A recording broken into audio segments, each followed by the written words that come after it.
Livre des Proverbes, chapitre 21. Le cœur du roi est un courant d'eau dans la main de l'Éternel, il l'incline partout où il veut. Toutes les voies de l'homme sont droites à ses yeux, mais celui qui pèse les cœurs, c'est l'Éternel. La pratique de la justice et de l'équité, voilà ce que l'Éternel préfère au sacrifice. Des regards hautains et un cœur qui s'enfle, cette lampe des méchants, ce n'est que péché. Les projets de l'homme diligent ne mènent qu'à l'abondance, mais celui qui agit avec précipitation n'arrive qu'à la disette. Des trésors acquis par une langue mensongère sont une vanité fugitive et l'avant-coureur de la mort. La violence des méchants les emporte parce qu'ils refusent de faire ce qui est juste. Le coupable suit des voies détournées, mais l'innocent agit avec droiture. Mieux vaut habiter à l'angle d'un toit que de partager la demeure d'une femme querelleuse.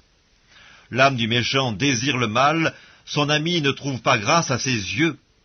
Quand on châtie le moqueur, le sot devient sage, et quand on instruit le sage, il accueille la science.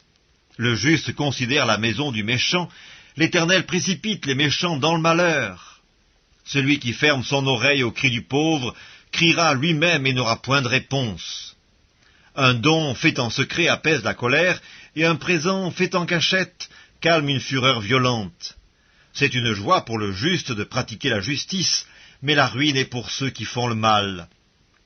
L'homme qui s'écarte du chemin de la sagesse reposera dans l'assemblée des morts.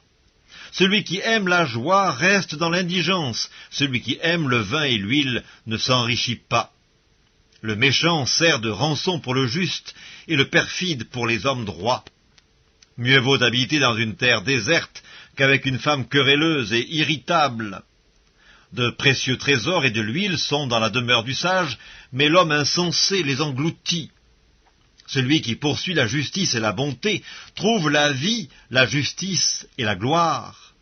Le sage monte dans la ville des héros, et il abat la force qui lui donnait de l'assurance. Celui qui veille sur sa bouche et sur sa langue préserve son âme des angoisses. L'orgueilleux, le hautain, s'appelle un moqueur, il agit avec la fureur de l'arrogance. Les désirs du paresseux le tuent parce que ses mains refusent de travailler. Tout le jour il éprouve des désirs, mais le juste donne sans parcimonie. Le sacrifice des méchants est quelque chose d'abominable, combien plus quand il l'offre avec des pensées criminelles. Le témoin menteur périra, mais l'homme qui écoute parlera toujours.